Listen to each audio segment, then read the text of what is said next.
ายๆคนก็คือสิพอจำได้นะพี่น้องพอชื่อได้อันแม่ตู้คนหนึ่งที่เราบุมีเกือบใส่เห็นพระเจ้าบอกว่าเราอยู่นี่ว่าซัดเราอยู่อันหน้าทงนี้หน้าทงนี้แม่นหน้าเราบอกเพิ่นกับบแน่ใจว่ามันแม่นแท้หรือบ่เนาะเราเลี้ยงไก่ไว้บักหลายๆพี่น้องเลยเลี้ยงไก่ไว้หลายๆแต่ว่าคนลักว่าซัดมีคนมาลักของเรานี่ไก่บุญเลยจากตัวสมัยก่อนเราเอาไก่มาเลี้ยงอยู่นี่บอกเพื่อนเจอเราอยู่ฮั่นบอกเพื่อนเอามีเอาขนมเอาไปสั่งให้เนาะพี่น้องเนาะแต่ว่าเกิดบุมีไส้เดี๋ยวเพื่อนจะพามาเบิ่งอันนี้น่าจะแม่นหน้าเราแม่นแหละพี่น้องเลยแล้วคนมันลักเอาไปจนเมื่อมาก็เอาจับใส่เป่าไก่ก็จับใส่เป่าไปจนเมื่อเลยบุเหลือจักตัวไต่ต้นแล้วเลยผู้เฒ่า70-80แล้วล่ะเราก็มานอนเฝ้าขุมมือเราก็อยู่นี่แหละมือใกล้เสียก็ได้แต่ว่าเราโดยความที่แบบว่าเป็นผู้เฒ่าก็เลยนอนบูที่บูแดดเนาะพี่น้องเนาะไต่ต้นเราตื่นมาผมเห็นใกล้จักตัวทั้งห้องทั้งให้เราก็ได้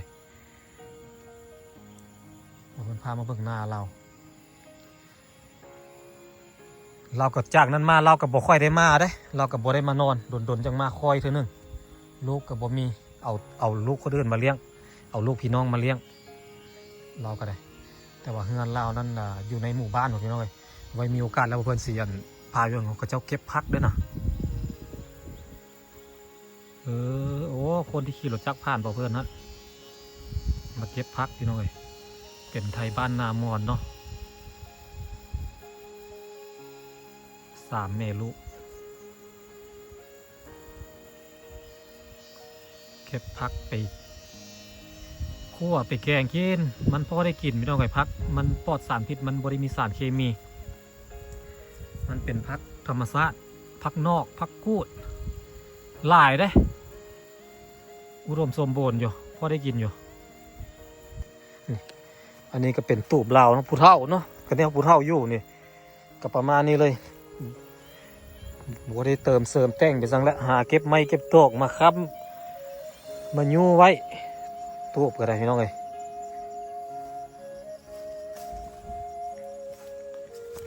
เพื่อนพามาเบิ้งพามาแว่เบิ้งพี่น้องเลยเอาไว้มือหน้าเพื่อนสีเสื้อเกือบไปให้เราอยู่เฮือนไปหาเราอยู่เฮือน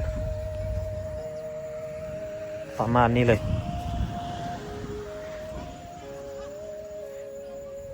เดี๋ยวพามาเบิ่งกันในเฮือนนี่ในเฮือนก็สิประมาณนี้นี่บ่มีคนอยู่ละเราคนเดียวนี่นอนเฝ้าอยู่นี่พี่น้องผู้เฒ่าบ่ได้มีฟืนมีไฟได้อยู่ทงให้ทงหน้าพี่อยู่นอกบ้านก็ไกลเติบจากหมู่บ้านมาก็ได้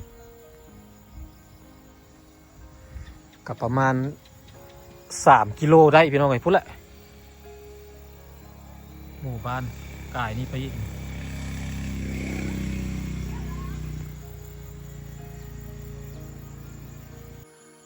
เบิ่งต้นหมักม่วงหมักมีหมักขามได้กินหมดเลยพี่น้องเอ้ยกับผู้เฒ่าอยู่เนาะมักปลูกมักฝังปลูกไว้ปลาไว้ถือว่าเขาเจ้ามั่นนี่ลูกบัวมี2 ผัวเมียบ่ฮู้ว่าผัวเรายังอยู่หรือบ่แต่ว่าแม่เฒ่าเห็นแต่แม่เฒ่าเหมือนนั้นเนาะอายุประมาณ70-80เลยแหละเท่าที่ว่าเพิ่นเบิ่งหลังกู้หลังก้มล่ะพี่น้องเอ้ยตามที่ว่าเพิ่นขึ้นภาพให้เบิ่งตอนอบิดนั่นแหละเป็นให้เป็นนาบักหลายๆหน้านี่หลายเติบขั้นไปเศร้าไปขายนี่ขายคูเมอร์นี่น่าจะได้อยู่ประมาณ200,000พวกเราพี่น้องเท่าที่ว่าเพื่อนว่าเนี่ย200,000 กว่าบาทพวกเรามันติดห้วยเด้อันนั้นก็ห้วยอยากเฮ็ดฟาร์มเลี้ยงหมูเลี้ยงไก่ได้หมดอยากยกบ่อเลี้ยงปลาก็ได้เป็นหน้านำพี่น้องเลยดินกว้างอยู่ได้นี่พูละมันเป็นทุ่งนาแต่ตีนพูพวกเราพี่น้องดินเล่าถือว่ากว้างอยู่ก็น่าจะเป็นของกันลูกคนที่เบิ่งเล่าอะไรพี่น้องเบิ่งเล่าซ้ำเล่าอันเมื่อบุญเล่าแหละน่าจะเป็นคนนั้นแหละที่ได้ไปหน้าทุ่งนี้คนที่เบิ่งเล่าตอนเท่าเนาะก็เป็นหลานเป็นลูกของพี่น้องเอามาเลี้ยงเป็นลูกเราไปเดี๋ยวเพื่อนไปทางหน้าต่อกันสบายดีย่อยงเจ้าอยู่กับไผ่ เจ้าอยู่กับไผ ไปบุ้ง เจ้าบ่ฮู้ภาษาลาวอันเอื้อยเจ้าเด้ ไปอาบน้ำแล้ว ไปอาบน้ำแล้วอายเด้ ไปปลาให้แล้ว อายไปให้ แล้วพ่อเด้ ก็ไปแล้ว พ่อก็ไปให้ อืม เจ้าอยู่กับเอื้อย อืม กับน้อง น้องกับเอื้อยไปอาบน้ำเหลือเจ้าอยู่เฮือนคนเดียว อืม โดยเว้าโดยเด้อโดย ด้วย เว้าโดยเอาโดนบ่เอื้อยเจ้ามา อืม ประมาณโดนปะบ่ฮู้เนาะเราบ่ฮู้ภาษาลาวบอกเพิ่นมีของให้น้องพี่น้องเอ้ย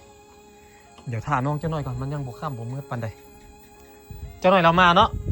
ท่าเราจักหน่อยเนาะเดี๋ยวเพิ่นสิท่าก่อนหน่อยหนึงอยู่กับเอื้อยกับน้องพ่อบ่อยู่พ่อไปให้ว่าซัดพ่อก็เจ็บท้องได้เราก็ได้เจ็บท้องแต่ก็บุกเบินเฮ็ดพาเนาะพาลูกเฮ็ดท้องผ่าตัดยังบ่ดีบ่เศร้าพี่เนาะแต่บ่เฮ็ดกับบ่ได้กินเนาะจำเป็นความจนมันบังคับเฮ็ดในคนเฮาต้องดิ้นรนสู้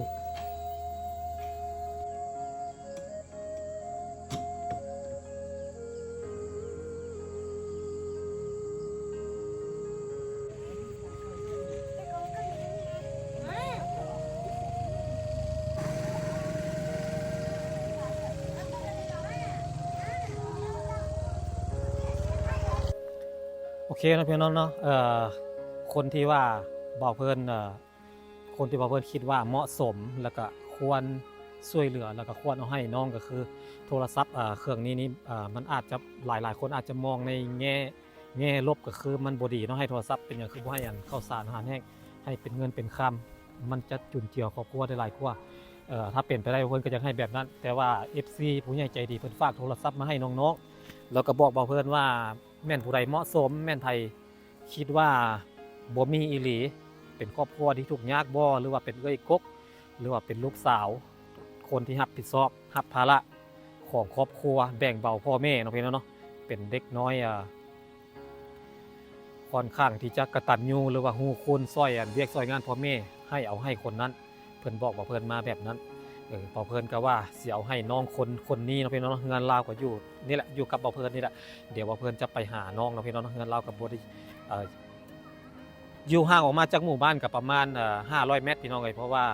น้องๆบ่มีบ่อนอยู่ไปอาศัยอยู่งานนั่นดินของคนอื่นก็ถูกเขาเจ้าไล่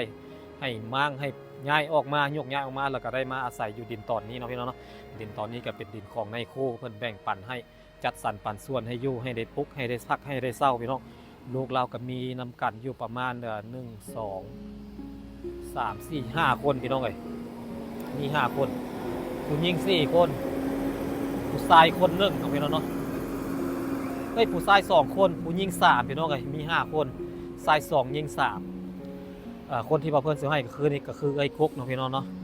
ครอบครัวของเพิ่นก็ค่อนข้างที่จะทุกข์ยากแต่จะเป็นแนวใดนั้น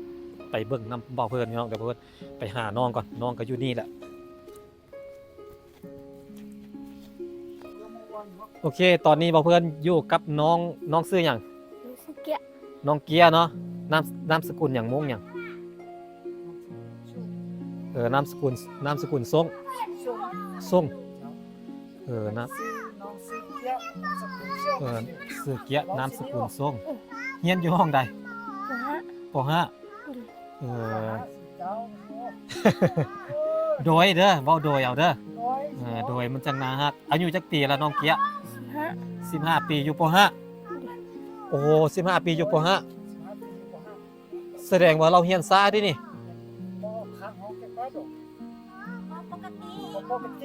เราบ่ปกติสมพรเบิ่งจากอาการเราเว้าเราจะเราเป็นคนที่บ่สมบูรณ์เนาะเป็นคนบ่สมบูรณ์มีปัญหาทางสมองบ่หรือใด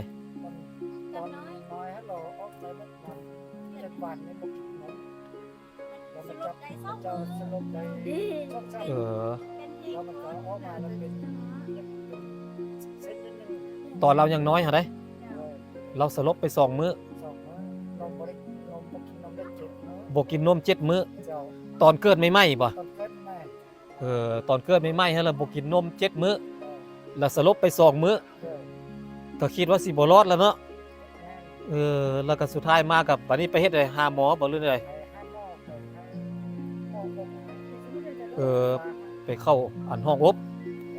แล้วก็เลยฟื้นขึ้นมาแล้วเราก็เลยบ่สมบูรณ์บ่เต็มร้อยปานใดเนาะพัฒนาการเราก็เลยค่อนข้างที่จะช้าน้องซื้อเกียร์อายุ15 ปีอยู่ป .5 ปกตินี่เราต้องไปม .5 แล้วไปม .4 ม .5 แล้วโอ้โหบ่เพิ่นเห็นนั่นบาดแผลของอันพ่อเจ้าเนาะเราก็ป่วยเนาะทั้งที่เราป่วยบ่เพิ่นอยากเอาให้เบิ่งอยู่แต่ว่ามันอันตรายมันแดงหมดเลยเราอันบ่อนนี่พี่น้องป่านนั้นเราก็ยังบุกเบินไปอันเฮ็ดเวียกไปรับจ้างไปอัน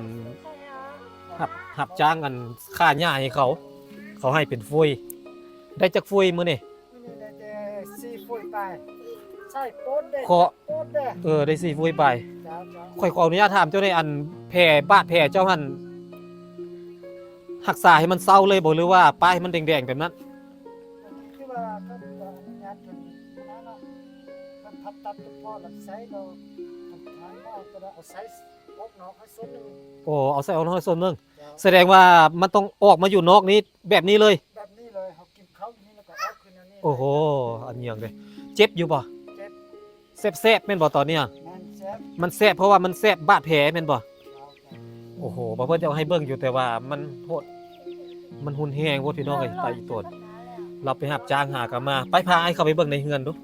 เจ้าที่เราเช่าเจ็บเพราะว่าเจ้าครอบครัวนี่คนยากเป็นอย่างนี้ มาทางนี้ตามมานี่ เข้ามา น้องเพิ่นเว้าบ่ค่อยเก่งเพราะว่าน้องอันบ่ค่อยสมบูรณ์เนาะ เล่ย แนมเห็นอยู่บ่เข้ามาไหมตามเข้ามา เจ้านอนห้องใดเจ้านอนบ่อนใดนอนบ่อนนี้นอนกับไผ แล้วก็น้ำ นอนกับน้องบ่ โดย โดยเด้อเว้าโดยเด้อ เว้าโดยภาษามงกับเจ้าสิเนาะภาษามงกับเจ้าสิใช้คำว่าแต่ว่าเว้าโดยไอเป็นคนลาวเว้าภาษาลาวเอาเนาะ โดย เว้าโดยเอาเครื่องของกับประมาณนี้เลยกันเราเป็นแบบนี้นี่เราก็ซอยเวียกซอยงานได้อยู่บ่เก่งแต่เฮ็ดเวียกแค่ในสวนได้หมดเฮ็ดเวียกได้หมดหุงข้าวหุงน้ำก็ได้เฮ็ดอยู่เฮ็ดกินก็ได้เป็นค่อยเป็นห่วงอย่างเดียวเป็นห่วงอนาคตเราเป็นห่วงอนาคตเราก็คือแบบว่ายันแบบบ่มีคนนั่นเอาเราหั่นน่ะเราเป็นแบบนี้นะเป็นห่วงนะแบบเป็นห่วงเรานะเป็นห่วงได้เนาะเกิดว่ามืดบุญพ่อแม่ไปหั่นนะแล้วเราสิอยู่นำไผไปนี่น่ะยันแบบว่าคนอื่นแล้วเขาติหั่นนะเขาตีว่าเราบ่สมบูรณ์แบบนั้นแบบนี้น่ะอีตนแบบยันเป็นห่วงอนาคตของเราเป็นห่วงแต่อนาคตของเราหั่นแหละคันเกิดว่ามีคนฮักคนแพงเราก็ดีไปเนาะก็ถือว่าบุญของเราแต่ย่านอย่างเดียวย่านแต่ว่าคนมีคนติเราหั่นนะอีตนเรามืดย่านไปว่าพ่อแม่บ่อยู่แล้วเหลือแต่เรานี่ล่ะ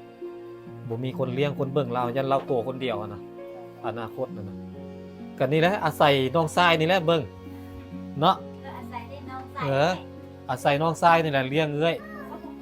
ตอนยังน้อยก็เอ้ยเลี้ยงเด้ใหญ่มากให้เอ้ยเลี้ยงเลี้ยงเอ้ย ไอมีของสิให้ไอมีของขวัญสิให้เด้อเจ้าอันซอยเวียกซอยงานพ่อแม่เด้อ โดย ไอสิเอาให้เด้อไอสิให้เจ้าเนื่องในโอกาสเราเป็นเอ้ยกกครอบครัวก็ทุกข์ยากเนาะไฟฟ้าก็บ่มี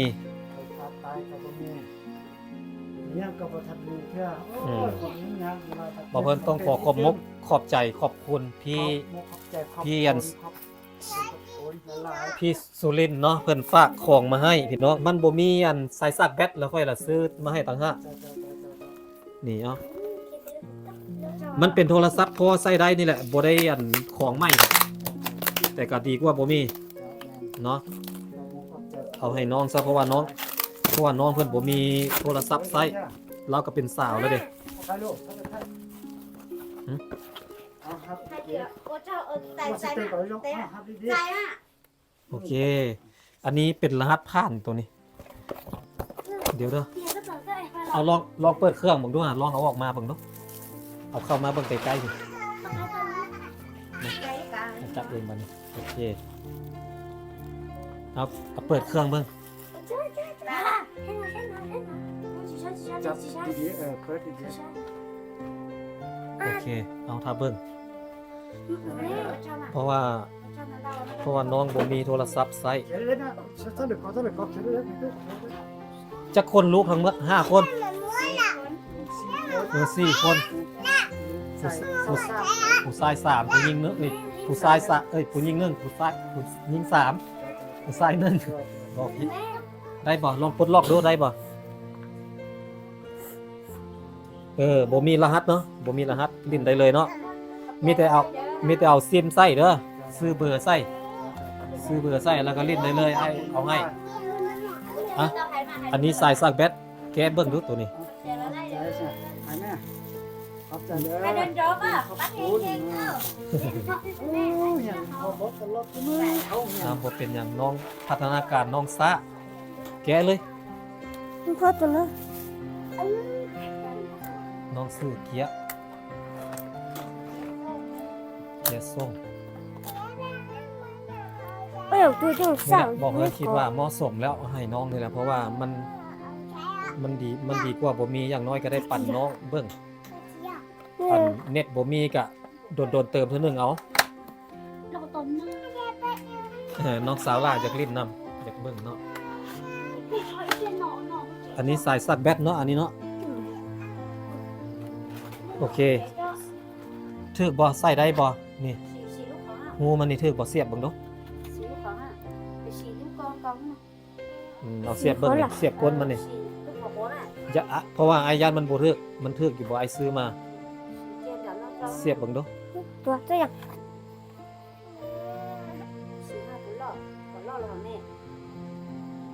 โอเคถึกเนาะถึกตกใจยานมันบ่แม่นของมันเฮาดอก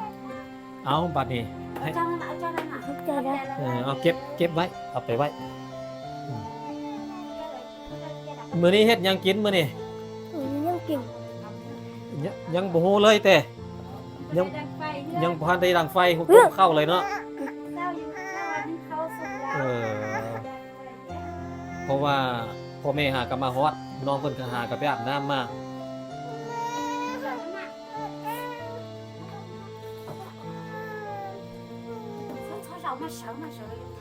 ส่วนหลายก็เป็นลูกสาวคนนี้แม่นบ่อันเฮ็ดข้าวเฮ็ดน้ำบางเทื่อเนาะปกติคนมงก็เจ้าสิให้ลูกสาวเนาะลูกสาวก เนี่ยลูกตากินเจ้าสุดตัวเองก่อนละหา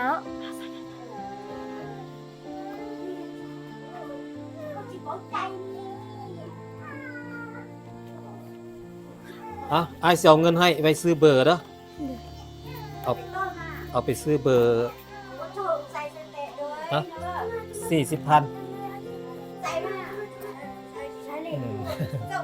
เอาไว้ไปซื้อเบอร์ซื้อซิมใส่โดยบ่เป็นหยังเอาไว้มาเถอะหน้าสิมาแวะเล่นน้ำอีกเอาหัวบ่นี่เฮือนี่เวลาฝนตกนี่มันเป็นสังกะสีเก่าเนาะ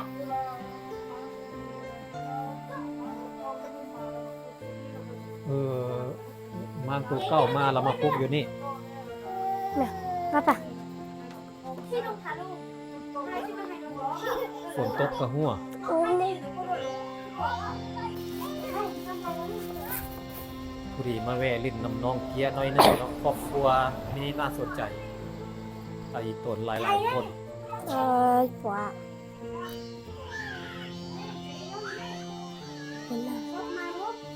เราซองหาอย่างกับไฟ ซองหามีน้ำปาดอย่างเนาะดังไฟ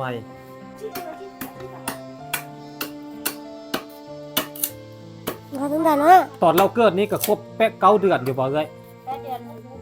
โอ้บ่ครบ9 เดือน ได้แต่7 เดือนปลายเนาะได้แต่7 เดือนปลายแล้วคนน้อยแล้ว กินนม Lấy บ่ได้ phải là ngay luôn. บ่กินนม7มื้อเข้าห้องอบเข้าห้องอบจักมื้อ2 Sổ. เข้าห้องอบ2มื้อจังฟื้นคืนมาเราก็ได้ Bây giờ thì bóng chay đi. Ăn mua đi. Này. Đi vào đó nào. ดังไฟแล้วเฮ็ดหยังกินมื้อนี่แนวกินนี่เอา Không, không phải แกงผักเนาะมีผักเก็บผักมาโดย Mình tốt nè. อ๋อดอกยอดมัน Đúng ต้น rồi. Tốt ไป ta. เอาไปเอาไป ผักโขมกับอันยอดมันต้น Cái tôi nên đi của đoàn bảo đi. Rồi Ăn. nó có là ให้ส่วนที่เจ้าก็มีแต่เอ้ย hai xuân à. อืม Thì đi cái đây hết. แต่ว่าดินทันมีอยู่เนาะแต่ว่าบ่ได้เฮ็ดเพราะว่าเฮ็ดบ่ไหว เพราะว่าไปหัดยางส่วนน้องหมออยู่ห้องซ่ามาเรา อืม พอดีมาพัดตัดเราถ้าได้เดือนนึงวันนี้เรา เรากำลังกันคุมมันครัวบาดแผลเราอยู่แป้สิทรมานเนาะเป็นตาทรมานค่อยน่ะทรแบบมันบ่เศร้าเป็นนะจักมื้อใดหั่นน่ะรอวันแล้วเขานัดมื้อใดหมอเขานัดให้ไปผ่าตัดอีก นัด3 เดือน 3 เดือนได้จักเดือนแล้วนี่ ได้เดือนไปลูก โอ้ วันที่14นี้วันที่18เราได้2 เดือน ค่าผ่าตัดนั้นเท่าไหร่ ถ้าพัดตัด ที่ว่าล็อกต่อไปนี่เพื่อบอกมูเพื่อ ยังบ่ฮู้แต่ เดี๋ยวเดี๋ยวยังบอกมูเพื่อ ประมาณ10ปลายล้านได้บ่ ประมาณนก10ปลายนี่ได้ ประมาณ10ปลายล้านเนาะเพราะว่าผ่าตัดมันต้องเริ่ม10ปลายล้านขึ้นไปอยู่แล้ว เราเมื่อ12 ล้าน อืม พัดตัดนี้น่ะ เออ เขาใส่นมเด้พอดีพอเรามีแหงเรามีเลือดไหล อืม แล้วก็ใส่เลือดคันใส่เลือด รู้ตัว รู้แล้ว เอา เขา ให้เบิ่งหน่อยหนึงเราผ่า คนลูก Chúng nó sẽ phải có tay đưa cho ông xã. แกงพวกไตตาเหนียวโอ้โอ้ก็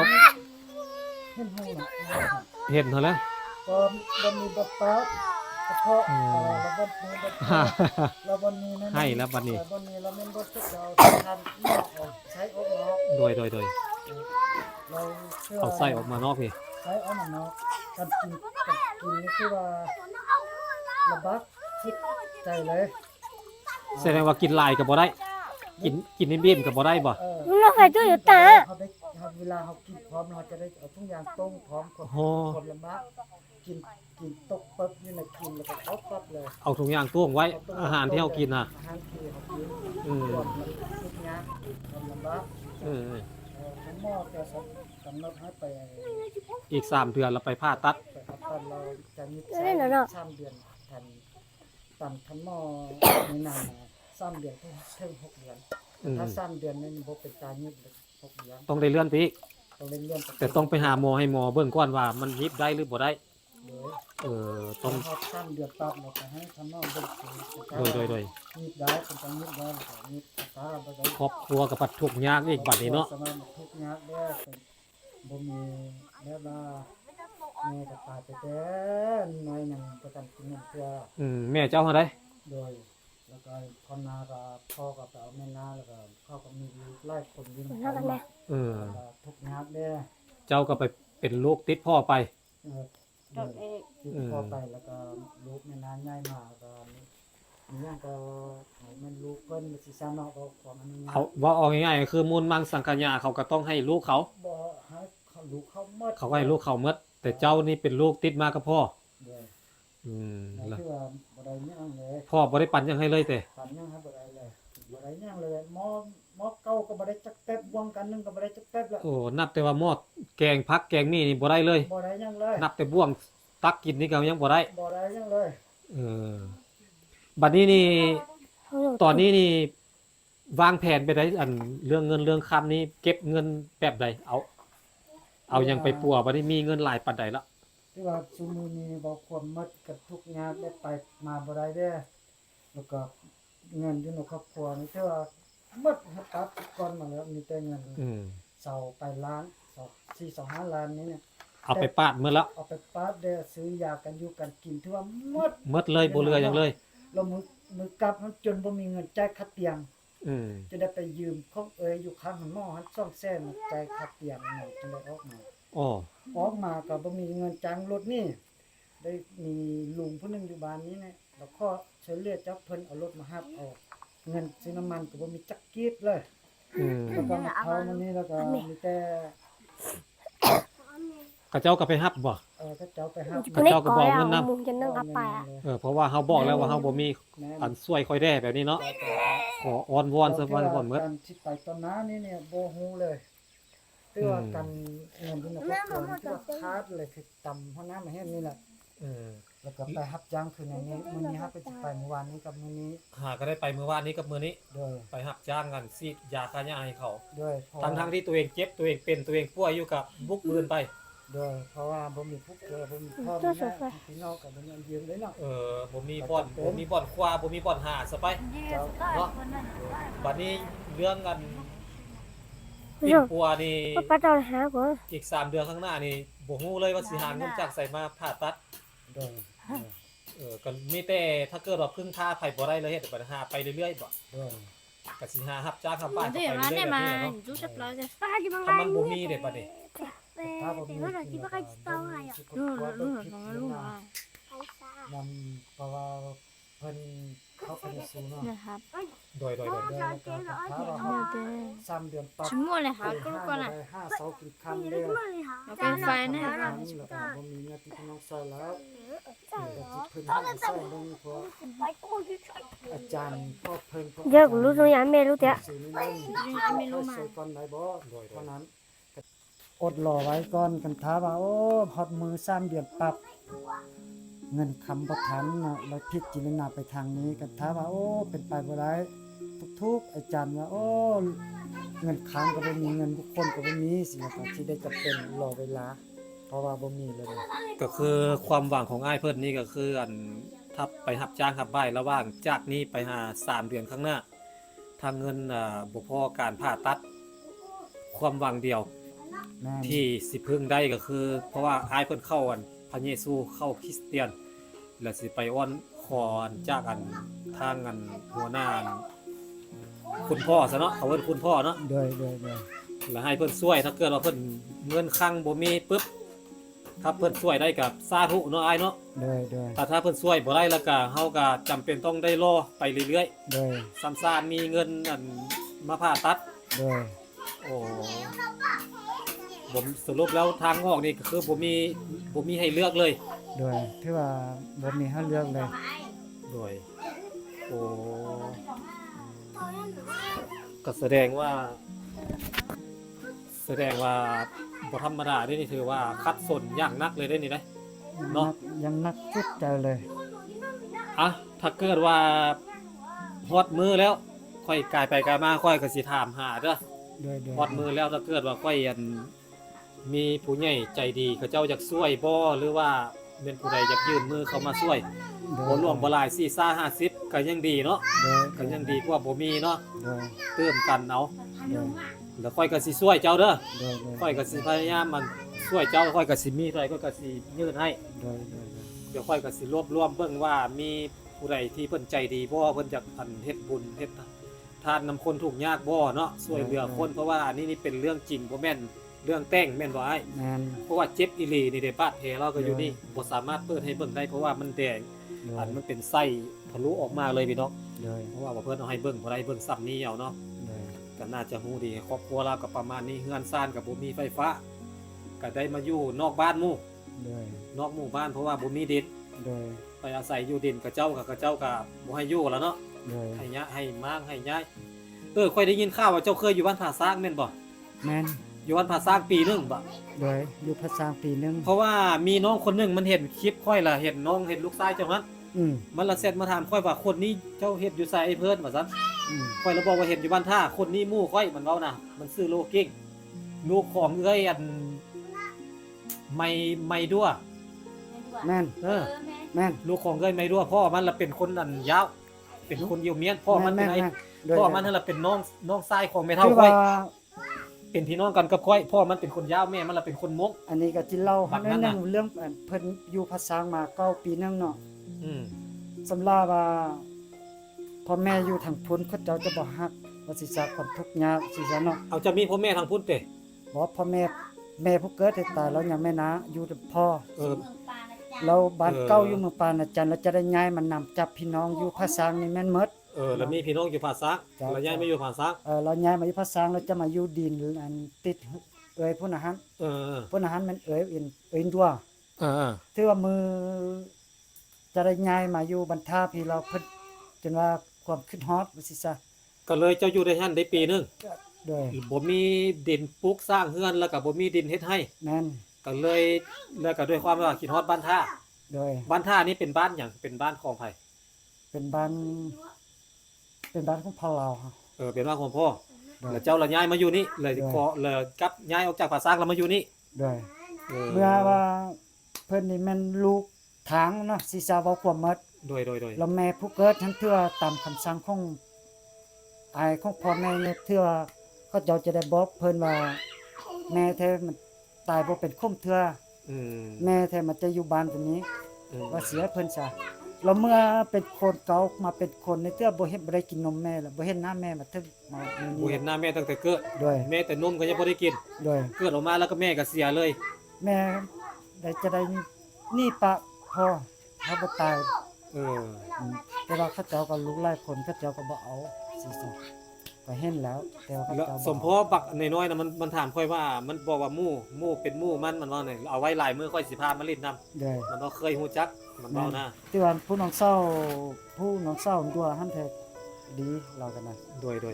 อันนี้ก็ฮู้นำอยู่ แล้วเขากับป้ากันแล้วแหละพ่อแม่เขาป้ากันแล้ว พ่อแม่เขาป้ากัน ป้ากันแล้วเราเอาผัวไม่ แม่น ผัวไม่แล้วเราซื้อผู้เฒ่าไปสั่งก็เราเคย ซื้อ เราเคยอยู่บ้านปากเที่ยวนี่ แม่น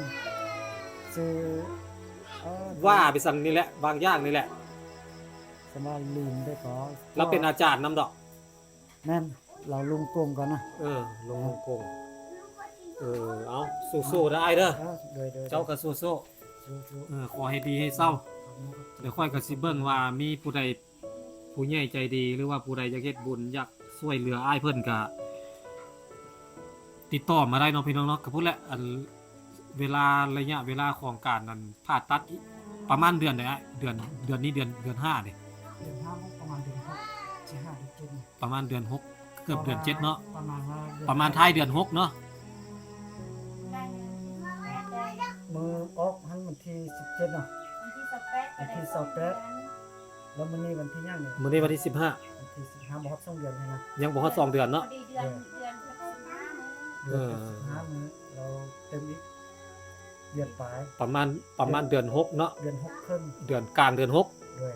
ประมาณกลางเดือน6แล้วหมอนัดให้ไปผ่าตัดลำไส้บัดนี้เอาไส้เข้าแม่นบ่ตัดไส้ออกบ่ ด้วยเอาไซส์ไปผ่าตัดรอบช่องเนี่ยตัดเราเอาไซส์เขาแล้วหยิบไซส์ใส่ เอาไส้เข้าแล้วยิบ ด้วย ไส้เข้าแล้วเรื่องแบบนี้นี่มันต้องเฮ็ดแล้วก็ต้องรักษาให้เป็นเนาะปล่อยไว้ดนๆบ่ดีมันยืดเยื้อบ่ได้เพราะว่าย่านแผลมันติดเชื้อ แม่น ย่านบาดแผลมันนั่นน่ะไปติดเชื้อแล้วโอ้ยคันติดเชื้อนี่แล้วเลย ติดเชื้อแล้วมันสิเป็นอย่างอื่นนะไอ้ คือมันนั้นอันนี้เราพบกันมาไปมื้อนึงมาก็เอามันไปซื้อยามากินยาคู่มือนี่เจ็บลำไส้บ่ลำไส้บ่เจ็บบ่ ที่เรากินมานี่ที่เราปกติ กับมันเจ็บแล้วมันเจ็บแผลนี่ เจ็บบาดแผลมันแสบเนาะ แซ่บทาง มันแสบเพราะว่ามันแดงอยู่ตลอดมันบ่ดีเด้โอ้ แล้วก็เจ็บบนมือที่เราก็ตกคันสีลโปงสีผ้าทองแล้วก็จะโจาะเป็นหัว เราจะเอาไซส์ออกมาแล้วก็จะปีนไซส์เสร็จแล้วก็จะมีติดใส่นั่งของมันบ่ให้ลูก บ่ให้มันเคลื่อน บ่ให้มันเคลื่อน บ่ให้มันยับ แต่ถ้าเกิดว่ามันเคลื่อนและอาหารเศษอาหารมันตกไปใส่อันอย่างอื่นแล้วมันอันตรายเด้มีแต่ให้มันออกนอกผิวหนังเลยอ๋อ แล้วมันจะมันคืนเป็นท้ามันมันไม่ถึงมันจะเจ็บมันจะมันนั่ง โดย นั่งไป บ่เพิ่นก็บ่เคยเจอเหตุการณ์แบบนี้ที่ได้เห็นอ้ายเพิ่นแล้วก็อีตนครอบครัวก็ทุกข์ยากลำบากมูลมั่งหยังก็บ่มีดินให้ดินสวนก็มีตอนเดียวแม่นบ่ มีตอนเดียว คันสิขายแล้วก็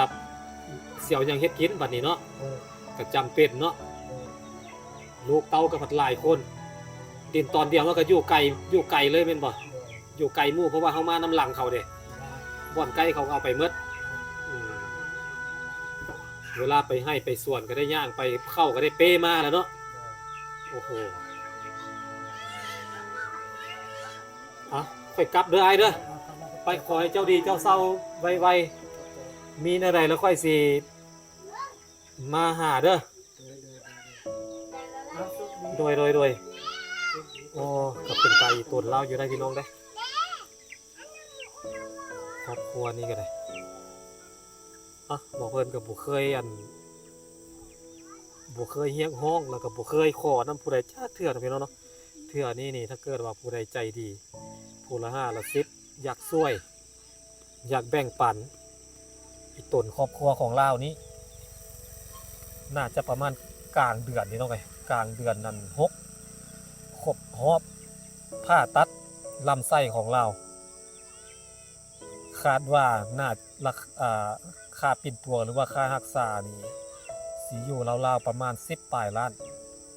อันนี้คาดไว้ซื่อๆได้พี่น้องได้บ่ได้อันนี้เป็นการคาดเดาซื่อๆยังบ่แน่ใจว่ามันสิเท่าใดกันแท้เนาะ10 ปลายล้านก็สิตกอยู่ประมาณ 20,000นั่นแหละพี่น้องไอ้ 20,000 กว่าบาทประมาณ 20,000 ปลายบาทถ้าเกิดว่าผู้ใดใจดีใจบุญนะพี่น้องเนาะอยากช่วยครอบครัวของอ้ายเพิ่นก็ติดต่อเบาเพิ่นมาได้เบาเพิ่นก็อีโต้นี่ตนลาวเบาเพิ่นก็ได้พอดมือนั้นแล้วเบาเพิ่นก็สิมีเท่าไหร่เบาเพิ่นก็สิยื่นให้เรา5,000 10,000ก็ดีกว่าบ่มีพี่น้องอีต้นประมาณนี้เลยเดี๋ยวเบาเพิ่นขอตัวกลับก่อนพี่น้องเอ้ยมันค่ำมันมืดแล้วเอาไว้เจอกันในมื้อหน้าสำหรับมื้อนี้สบายดีเด้อ ก็บอกหามางเฮือนได้กันลำบากที่ว่าสุดเลย ช่วงนี้ก็เจ็บเป็นได้ลุงเขาก็ให้มั่งเฮือนได้ ลุงก็ให้มางเฮือนได้ เขาให้มั่งหนีเนาะมั่งออกจากเขา มางออกจากเพิ่น เขาก็น่าจะเขาก็น่าสิแบบว่าคิดว่าเขาเป็นภาระแล้วมั้ง นั่น เขาจะให้เขาออก แล้วก็จับเพิ่นเพราะว่าดิบเพิ่นเขาก็อดทนเอาแต่เพิ่นออก ไฟฟ้าแสงโซลาร์เซลล์ก็บ่มี บ่ได้ก็มาข้อญาติพี่น้องมา อยู่กันแบบมืดๆเลย อยู่แบบมืดๆเลย ก็ใส่ไฟโคมเนาะไฟสายเนาะ โดยอาศัยแต่ไฟคอม อืม หัวเดียวเลย อืม